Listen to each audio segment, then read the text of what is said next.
Okay, it is waking up. Welcome back to Living with a Classic, and today hopefully we get the S-Type fired up. I've spent the last couple evenings and the last couple hours underneath this car doing lots of small little things, and just like in the previous video, I've had to take things apart to do things. One of the motor mounts have been off again to do this weird pipe I forgot to put in before, which is the coolant for the transmission. That should really go in with the engine, and I forgot about that. So yeah, lots of things to do, but we have a couple things left to do. The battery's on charge, but hopefully today this thing will fire into life.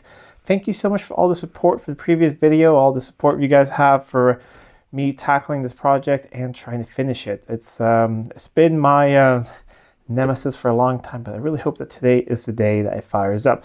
Let me show you guys what's been done off camera, and then we'll hook up the battery and see if we have any life from this car. Like before, we're going to start underneath. So I still have the AC disconnected here, not anything that's needed to fire it up. Engine is bolted down now, and so is the exhaust is bolted up there as well. I had to sort of make some weird little connections because everything snapped off and drilled off, and yeah, it's been a mess, but should be tight. Both sides are on.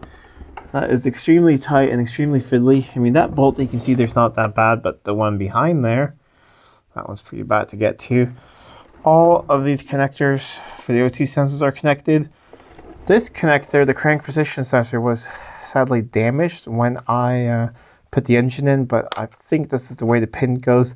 If that doesn't work, we'll flip it around. But I don't think that there should be a plus and negative on that. Main earth cable there, positive to the starter, positive up here to see you guys, yeah, to the alternator, all of that. This is connected back up. So yeah, lots and lots of things can be done underneath here, but let's go up top and I'll show you what I've done in the engine bay. So it's definitely not complete, but I've done a lot. Today, if we get it to fire up, all I want to do is run it for 30 seconds because there's no coolant in it. There's no serpentine belt, nothing like that. We just want to see if it fires up. I've hooked up the fuel line again. I've added oil to the crankcase. And yeah, I've started to put things on here. So this is all prepared to, that's the heater control valve down there. The radiator is actually in, and the power steering is hooked up into the radiator. So it's the transmission. But I really just want to see if this thing fires up, make sure it doesn't have a knock or anything like that. It is a junkyard engine. I have seen a video of it run, but that was close to 2 years ago. So we just want to see that it runs, that it builds oil pressure before I put everything else back together. At the moment, I have the plugs out of it because I want to put a little bit of lubrication down the cylinders. I don't want to foul the plugs, so we're just going to use some WD-40 down the cylinders, hook up the battery. We'll see if we get a prime from the fuel system. Crank it over for a bit, see if we build any oil pressure. And then we'll put the plugs in, connect up the coil packs, and hopefully this thing roars into life. Let's just do some WD-40, a little bit down into each cylinder. It's going to do two things. It's going to lubricate a little bit, but WD-40 is not, you know, the world's best lubricator ever. It is very good at removing water. Water displacement from WD-40, and that is what it does a good job of. If you've noticed from previous videos, I'm wearing even more layers because it's actually not colder, but if you're not from Europe, you might not know of the extremely high energy prices we have right now. So running the heat in the workshop is prohibitively expensive at the moment, so I have it set to pretty low, and just enough so that I don't freeze to death in here. But it is cold, and I really hope that the energy prices go down at some point so I can actually enjoy having a heated workshop again. But back to many layers it is. But you guys can't see my breath, which it used to be back in the day when I had no heat. But still, it's just like 8 degrees Celsius in here or something, which when you're working a long time, that is no fun. I think I just dropped a spark plug down here somewhere. Let me see. I think I knocked one over because I only have 3 over here. Okay, I'm gonna go find that.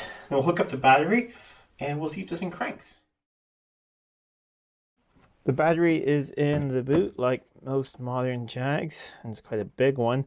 I've had it on charge for a while, so hopefully there is some good charge in it.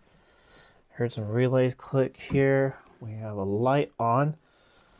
Let me find the keys because it has an alarm, so it's probably going to go off. Unlock, lock, unlock. All right, should have no alarm now. Let's just do a quick check up here, make sure I didn't forget anything.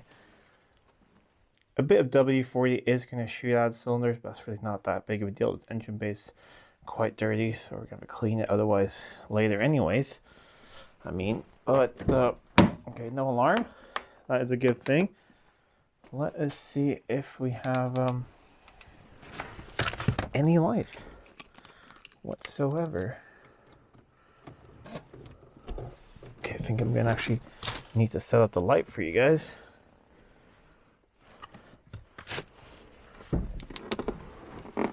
There we go. Try and do all of this one-handed.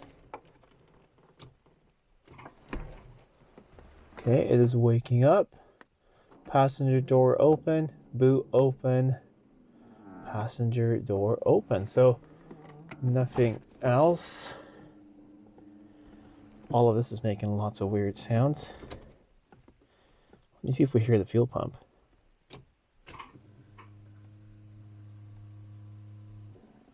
There's some sort of sound, but I think it's coming from the dash. If I remember correctly from mine, even though that was a V6, you could hear the fuel pump on position 2. Maybe V8s are different. Let's see if it wants to crank though. It does. But as I feared, the lights go off right away. But let's crank it for a little bit to see how it sounds.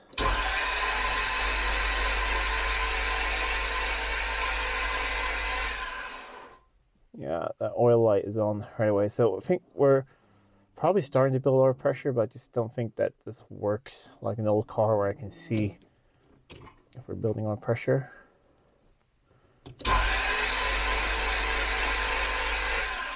But that does crank very nicely. I think there's a Schrader valve on this fuel system. Let me go and get a little screwdriver. We'll poke that and see if we have any fuel at the rail. Here is that little valve. Oh, come on.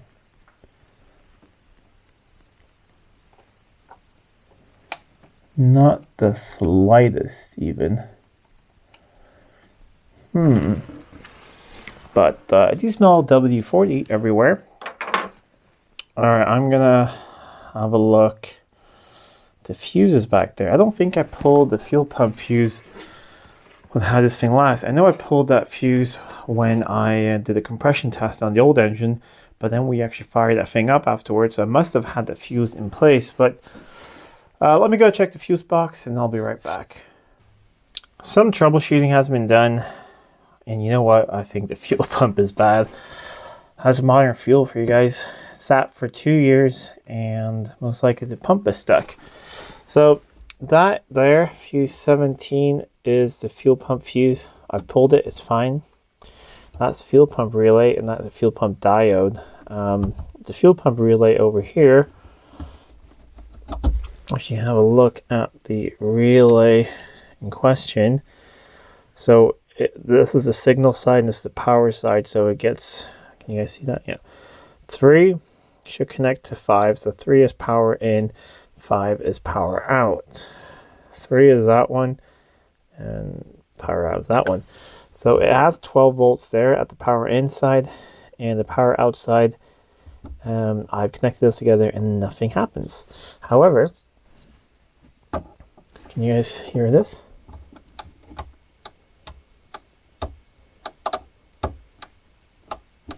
So the relay itself is working. I have ignition on at the moment. The pump is not. I'm not 100% sure where the pumps are in this car. I believe they're under the rear seat. So I'm going to go and grab the Google machine and see if that's the case. Hopefully it's an easy pump to get to. Well, that was actually really easy. This is like a minute later. The seats are really easy. There's these little clips. I like I said, I had my S-Type for about 6 months. I never really had any issues with it, so I haven't been here. But here's the fuel pump. There's a switch here, and we have those little things up there. So what I think we should do is I'm going to disconnect the battery. We'll take this switch apart and set up a multimeter and see if we get power to the fuel pump. If we do, then most likely it's a fuel pump issue, but we'll start in that end. All right, some troubleshooting later, and we have power up here, so that's not the issue. There is another pump on the other side. I'm a little bit unsure if it's just for the supercharged. There's actually a real pump over there, but it looks the same. Let me get the light for you guys. Some say it's a transfer pump to make sure that the fuel pump's even in the tank. Some say that it's a secondary pump if you're supercharged. Not exactly sure. I'm going to go in and check the real manuals. But this is the main pump, and that's the one that feeds the rail when you prime. And it's completely dead, but we have power here when you prime.